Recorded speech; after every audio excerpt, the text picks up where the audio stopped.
Hello and welcome to a stacked episode to kick off an exciting week of sports. I'm Dip Dipianco. And I'm Jaime Escalon. We'll break down the latest from the UAAP, but first, we catch up with the Farm Fresh Foxies from the PVL. This is Starting Lineup. JD! Puts a long toss and hits with the dagger three.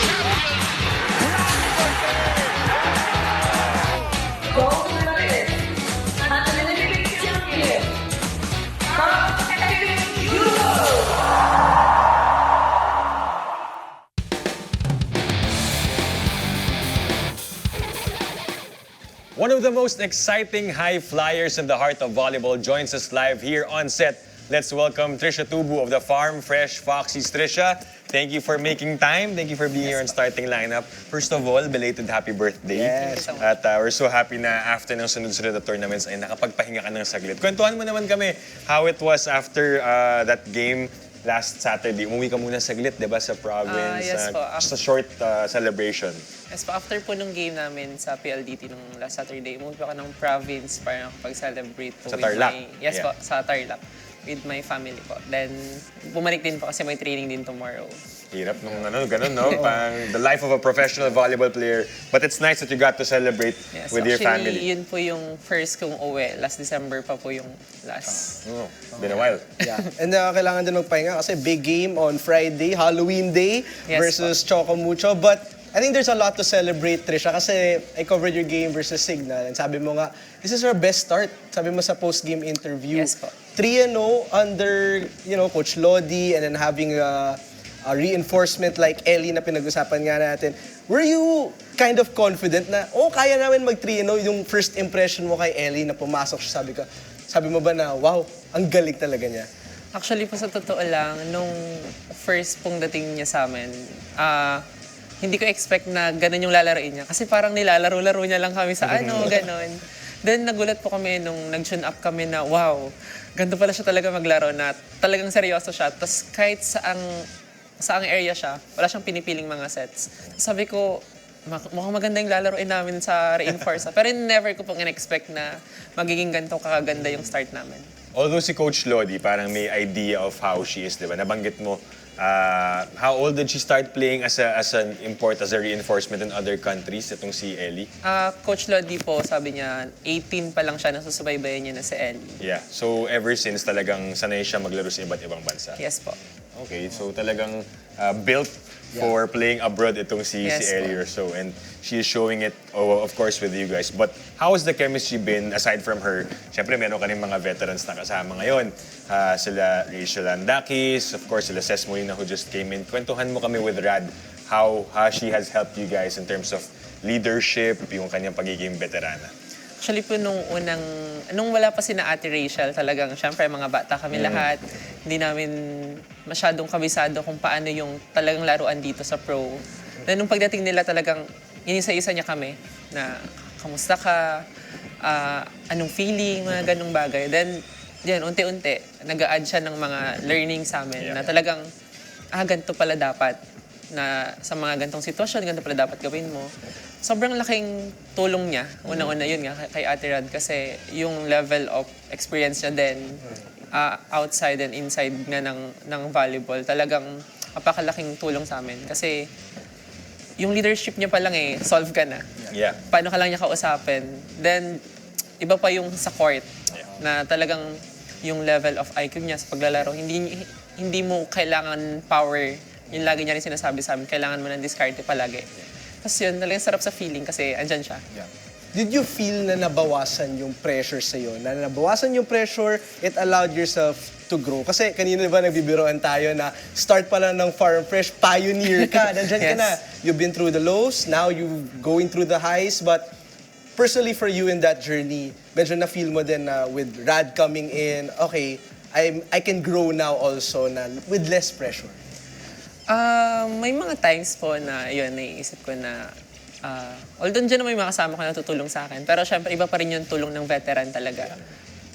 Hindi lang sa paglalaro, pero sa mindset ko din. Kasi yun nga, kulang ako doon. Pero yun nga, pagdating ni Ate Rachel dyan, mentally talagang tinuruan niya ako eh. Yeah. Kasi yun yung luck ko. Yun nga, sa pro, puro kalaban mo dito mga experience ng mga tao, mga players.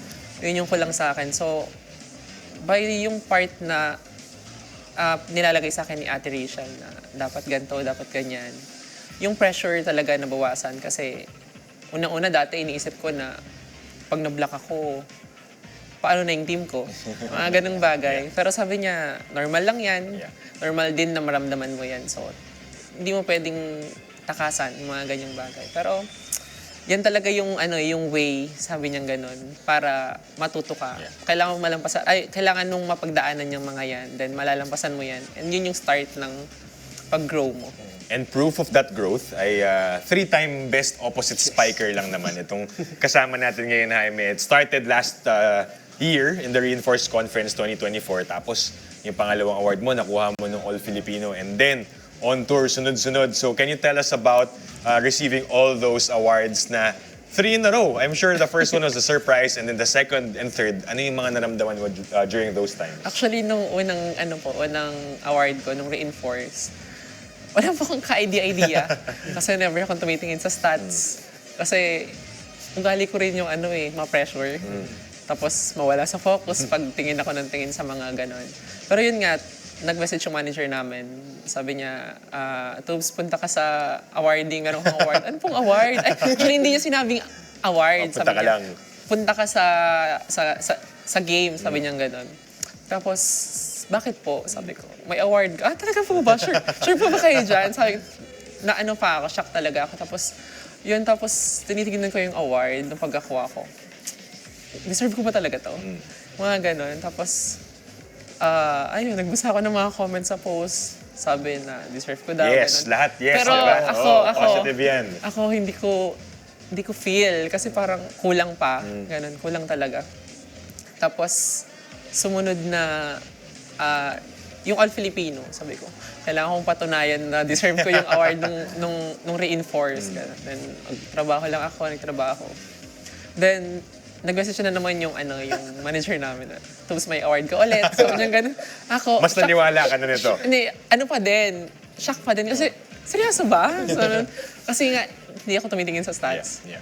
Then, the next na naman, ayun na naman sa on-tour, sabi ko. Bago magsimula yung on-tour, deserve ko ba yung 2 award ko? Oo naman. Kasi din po ako na, dito, trabaho lang, gano'n. Yeah. Talagang ine-enjoy ko lang din yung work ko, tapos nagugulat na ako sa may mga ganong klaseng award. Hindi, kahit ako, hindi ko makapaniwala. Kaya sobrang thankful din. Yeah. Kasi yun nga, ang daming magagaling na players dyan, pero isa ako dun sa mga napipili talaga. Kaya ayun. And congratulations for all those awards, diba? 3-time best opposite spiker. And then now, nag-i-improve pa. Kaya nga sinabi natin na dati, we know na kaya mag-drop ball, malakas yung palo. And then dumating yung power tip, hindi na mapigilan si Trisha Tubu. Can you tell us the effect of Coach Lodi in your game? Kasi ang dami mo na napatunayan. And here comes Coach Lodi, international, well-experienced coach. Tapos it really feels like, Trisha, na-elevate mo pa yung game mo na minsan 3-time opposite na, baka mag-stagnate. Pero here we are in the Reinforced 1 year later since your first award. And na-elevate mo pa dahil kay Coach Lodi. Actually po yun, nung pagdating ni Coach Lodi talaga na parang back to zero ako at saka kami. Kasi, He is your 5th coach, tama ba? fifth coach ko siya. Kaganda lang din, pang-5 ko siya. Sa bawat coach na yun, may natututunan ako. May nadadagdag sa Right, skills ko talaga. Kaya yun, yung kay Coach Lodi nga, yun, European styles ng volleyball. So sabi niya, hindi puro power, hindi puro heat. Andyan yung mababasa ka ng mga kalaban mo. So dapat meron kang toolbox na gagamitin. Alam mo kung kailan hihilain yung tools na yon para sa ganitong sitwasyon. Then yun, in-equip niya kami doon sa power tips, mga checkouts, mga placement shots, gano'n. Na which is hindi naman ako ganun ka-familiar. Kasi nga alam ko lang gawin, is pumalo ng heavy, gano'n. Tapos, ayun, nung una, gagana ba to? Ganun ako. Kasi, sanay ako sa, palo lang eh. Then, kaya ko bang gawin yon? Pupuntos ba talaga yon? Tapos, sabi niya, just try it. Yeah. Sabi niya gano'n. Wala nang mawawala, sabi niya. Pero gusto ko i-equip mo siya sa'yo. Sabi niya gano'n sa akin. And it worked. Ayun, nagulat ako, tune up namin. Yung lahat yung ginamit ko. Tapos sabi niya sa akin, bakit puro ka na lang power chip? Wala ka nang pinalo. Sabi niya gano'n. Pero ano pa ba yung laman ng toolbox na yan na for you, this reinforced conference, gusto mo pang ipakita? Aside from the power tips na nabanggit ni Jaime, baka meron ka pang tinatago sa toolbox na parang in the next games, baka ito yung next time kung ipapakita naman or ifo-focus. Gusto ni Coach, ayun, matutunan ko rin kung paano pumalo ng sharp na hindi ko pinapakita papalo ko ng sharp. Then yung mga high hands na hindi ko papamukaing high hands. Hindi ko alam paano ko gagawin yun. Pero actually may mga sinesend siyang video sa akin every day. Every day. Tapos every after game, sinesend niya yung mga clips ng shots ko na dapat kong i-improve. Ganun. So sobrang laking tulong niya din sa akin kasi yung mga ganong maliliit na bagay na hindi ko napapansin na sobrang makakatulong pag talagang mas naayos ko pa. Yung mga bagay na yun sobrang importante sa akin. Yeah. And para ba yung yung toolbox na yan, Dip, maging suitcase na. By next year, no? Bigat na yan. Five-time opposite striker na si Trisha, may suitcase. But before we let you go, Trisha, obviously coming off a loss, ito na yung test again for Farm Fresh is how you can bounce back.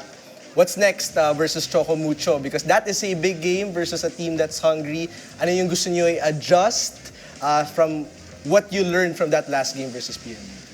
Yung last game po namin, talagang din yun. Bago yung game na iniisip namin talaga na grabe yung games na yun, syempre PLDT yun. Number 1 yung blocking nila.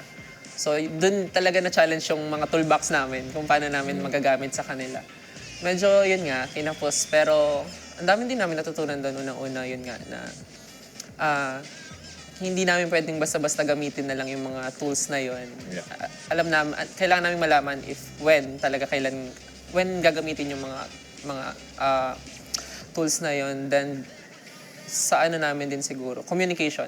Yeah. Na yung communication namin kasi yun nga sanay kami na maingay kami, then bigla na lang kami nag-shutdown din. Siguro dahil na rin nga yun, nawalan kami ng momentum kasi yung second set na sobrang dikit na kaso yun nga. Pero yun, sa next game namin sa Choco Mucho, talagang mas magiging eager kami kasi yun nga, hungry din yung Choco na sa wins. And same din kami para sa maka-bounce back sa last naming talo. So, Yeah. And so far, so good naman, di ba? Yeah. Yung pinapakita ng Farm Fresh. So sa Friday, tama yung laro ninyo, babawi kayo and abangan natin yung costume ni Trisha. meron Halloween pasabog, special yun. oo. Trisha, thank you for your Thank you time so much po. and good luck in the rest of the Reinforced Conference. And we shift to UAP basketball when we return. Stay tuned. You're watching Starting Lineup.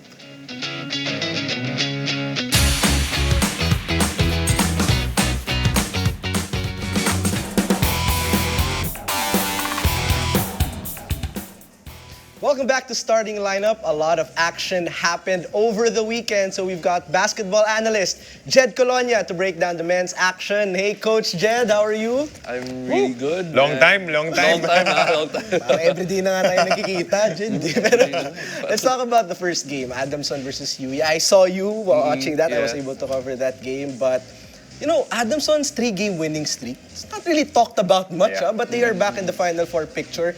And they're keeping things the way they wanted. That low-scoring, close game Jen versus you. Actually, dyan nabubuhay yung Adamson. It's their defense that's really determining or defining their game. Kahit hindi makashoot, yun nga yung sinasabi. I saw an article na kahit kami hindi makashoot, or kahit yung Adamson hindi makashoot, dapat yung kalaban din hindi makashoot. So, dun sila nabubuhay, and that's the story of their 3-game winning streak right now. And of course, UE still trying to battle as they are undermanned. Alam natin si Welo Lingoling will still serve one more game of suspension. Head coach is a big loss as well, Yes. so they're trying to figure things out in the UE camp rather. So we'll find out how they will do when they face LaSalle next. Now let's go to another game over the weekend in LaSalle versus USC primetime matchup. And people have been wondering how LaSalle will do. They won against UP, and then they were asking questions like, are they going to be able to keep this up? Because they lost key guys in Baclaan and Amos, but They surprised everyone again and beat UST. What did you see in that matchup against the Growling Tigers? Well, basically, it was really a matchup between the last year's runner-up and the future, or let's say the up-and-coming UST.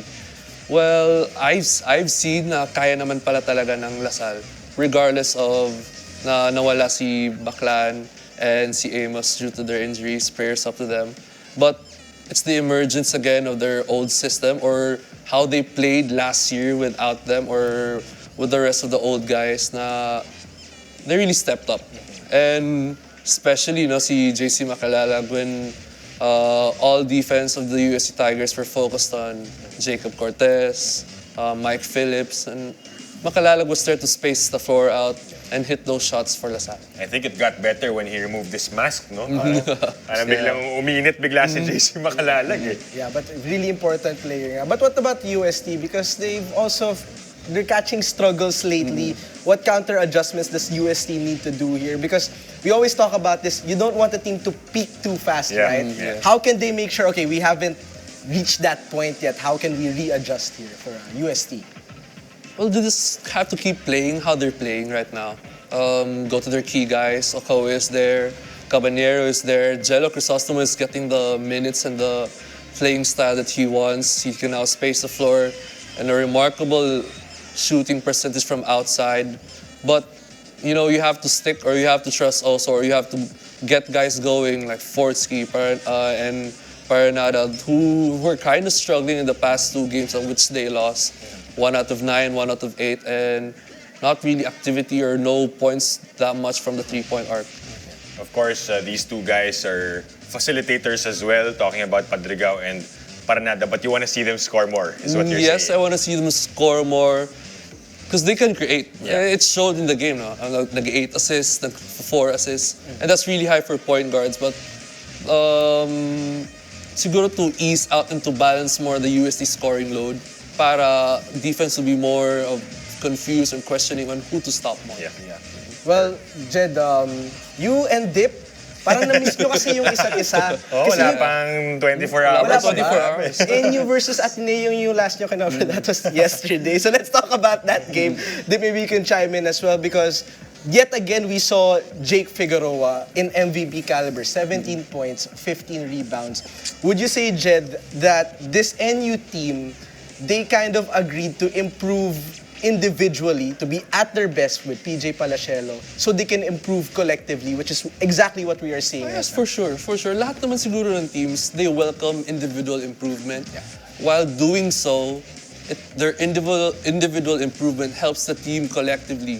So kapag lahat nagpipeak or nagsishine, and then they can all connive into one unit, then that's really the story of how the team, or how their success right now is going, or their smooth game is going so far into the season. And yun, Jake Figueroa is the King Bulldog he is. And may mga bagong monikers na kami ni Dip yesterday, yung Papa P connection with Palacielo and Padrones, and the other guys as well, contributing to that run by the Bulldogs there in the 3rd quarter. Right, and they maintain that solo spot at first in The our separation midst. that they need. Oh, may unting hinga dun for NU Bulldogs. But what about for Ateneo? They were already up by 8 points at one point in the 3rd quarter. Then NU going on a 16-0 run. Is it time to panic now? 5 straight losses. The Katipunan squad in danger of possibly missing out on another Final Four. Meron bang ganyang usapan na ngayon? Or you think they could still turn things around in round 2? I feel like they could still turn things around. No? Coming from me na galing sa Adamson na nabubuhay lang sa playoffs dati. 7-7 nga lang target namin palagi number 4 or fight for the playoffs. So, possible. Yeah. Possible, and they can still turn things around with 4 games left, or 4 to 5 games left in the season. Yes, si Divine is such a heartbreaking loss or questionable for them. But if they need, or if they can find the right mix, or can sustain the small ball lineup that they're doing right now offensively, and they can adjust defensively in accordance with how their opponent will play, then baka kaya. And I believe na kaya with Coach Tab and the rest of the Ateneo staff. Anything's possible with them. But their neighbors is one team that has found the rhythm here. Sabi ko nga, para silang may round 2 glow. They Yeah. beat NU, the number 1 team, and then they beat FEU. Can you talk about how intense now their defense is? Because even players like we were talking about this, Harold Alarcon, Ray Remogat, usually known for their scoring, these guys who have locked down defensively, and we saw a shift here for the UP Fighting Maroons. Defensively, they're a really good team. It may not show or it's not as advertised as it is. Kasi nga, di ba, these guys, Remogat, it's like a former UE star player at Alarcon who's capable of scoring 24 points in the NU game. And then when they battled it out with FEU, one glaring factor that I saw there was how they limited Janry Pasao to only 3 out of 17 from the field. And that's a really good or a welcoming sign for UP. Now they can really do things at the defensive end din pala. So, yeah. Right, and Jacob Baila, of course, getting that player of the game honors. But it's been Noy Remogat who's been a standout for you para sa UP. Yeah, for me, it's been Noy Remogat na. Fans or UP faithfuls were questioning na si Remogat ba talaga yung rightful heir ni JD Kagulangan? Well, the first 3 games lang yun. But when he got the breakout game against UE, if I'm right, the breakout game against UE where he Correct. scored mga 20 plus points, then slowly he got his rhythm. Opponents or teams were starting to respect his game again kasi nga bumabalik na yung usual form niya. And kahit hindi siya nagko-contribute now through points, but he's there with his assist numbers, with his rebound numbers, and consistently playmaking for UP, which I think he got 8 assists in the last game, which is a really good sign for UP when he can get all the players involved.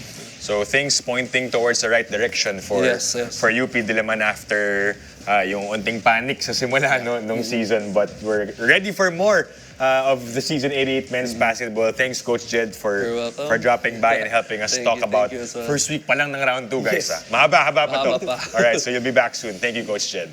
And stay tuned for more sports stories. You're watching Starting Lineup.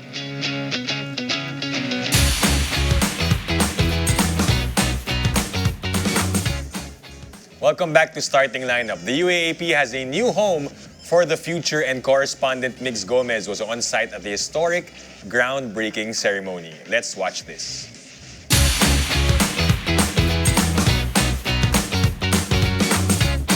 The UAAP has finally found its home, and it will rise here at the Evang Rodriguez Avenue in Pasig City.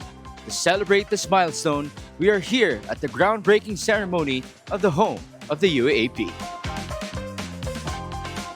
Actually, the concept of Home Radio AP came into my thoughts when we hosted nung season 85. I experienced the challenge of where to look for the venue, especially for basketball and volleyball. I floated it with Chris bilang aming sponsor sa Adamson. Then, immediate interest. Then he made a pencil pushing. Then suddenly, after 2 or 3 months, he came back to me. Sabi niya, Father, we can work on this.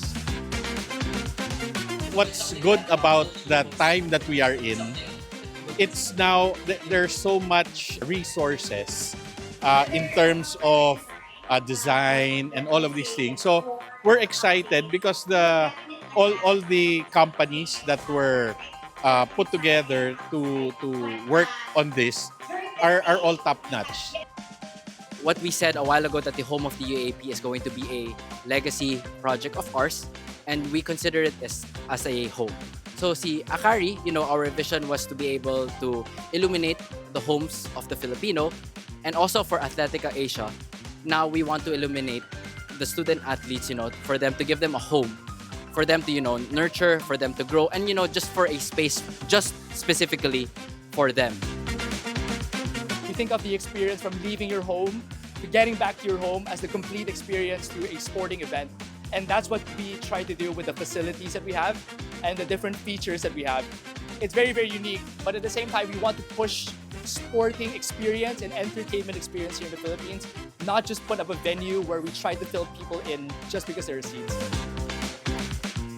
Siyempre, sobrang happy ako na finally magkakaroon na ng sariling gym ang UAAP. Sobrang modern and parang lahat na nandun na sa isang gym. So, sobrang happy talaga ako. I'm so excited. Siyempre, as a former UAAP athlete, I think we've all waited for this moment na mayroong dedicated home of the UAAP. So I'm very excited for the future UAAP athletes and the growing UAAP community. Siyempre, alam natin yung growth din ng UAAP throughout the years. So this is really a breakthrough din in the history of the UAAP.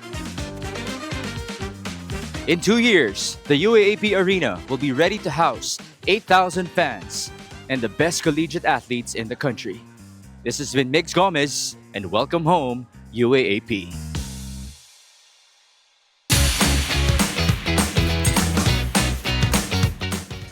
That was Migs Gomez at the UAAP Arena groundbreaking ceremony. Thank you for joining us. I'm Jaime Escalon. And I'm Dip Dipianco, and this is Starting Lineup.